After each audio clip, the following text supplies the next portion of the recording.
So let's spend a little bit of time looking at the chapters, the first three chapters of On Liberty, talking a little bit about how utilitarianism plays a role in this, a little bit about Mill's view about society.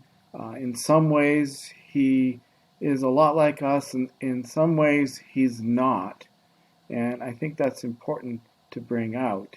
And I think the ways he is not happen to do with his Cartesian adherence to this, to reason working out its own answers.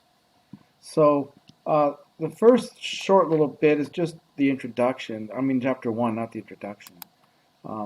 So there's 4 books on this. I asked you to read 3 of them. We'll have a video on the famous harm principle. I think a lot of us have heard of that before. So that's where we're going, okay? The object of this essay is to assert one very simple principle as entitled to govern absolutely the dealings of society with the individual in the way of compulsion and control. That principle is that the sole end for which mankind are warranted, individually or collectively, in interfering with the liberty of action of any of their number is self-protection. So that is the harm principle.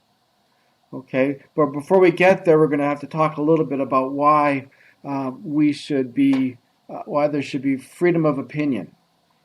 People should be able to express opinions freely, and then why there, to some extent, should be freedom of lifestyle, the creative genius.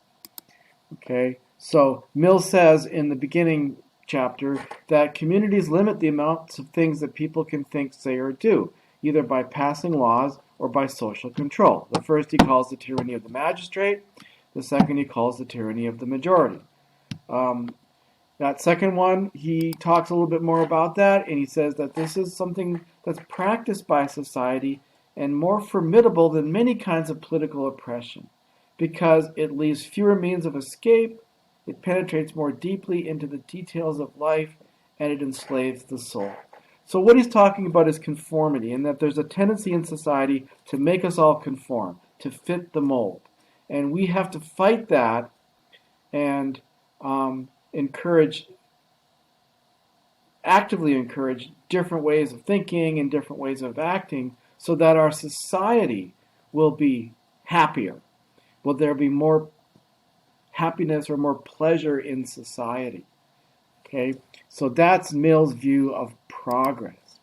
So he believes, again, there's an answer that counts for human happiness, that there are more valuable pleasures that humans need to discover and seek for happiness. So it isn't a matter of whatever each of us happens to want, but it's a matter of actually experiencing different pleasures and discovering rationally which ones are better. Because remember, in utility, we can only figure out if one is better than another by experiencing them both. So, like Socrates, like Epicurus, like Thomas Aquinas, Descartes Mill believes that there's a moral truth. But unlike all those people, he believes that each of us can figure this out for ourselves, by ourselves. That's because he believes it's pleasure, and pleasure is something that you have to feel. Okay, Thomas Aquinas and Boethius thought that we have a desire that's inborn in us, and that in reflecting on that, we can articulate what it would take to satisfy it, and then we can figure out what that thing would be that would satisfy that desire. And both of them didn't think it was pleasure. So we need a society, says Mill, that allows the maximal amount of experimentation with pleasures. And the happiest society is one where the most amount of people have the widest amount of experiences. And we must diminish the tyrannies that discourage differing beliefs and activities. So On Liberty is going to try to map out this goal by talking about freedom of thought and then freedom of action. So the next video will talk about freedom of thought.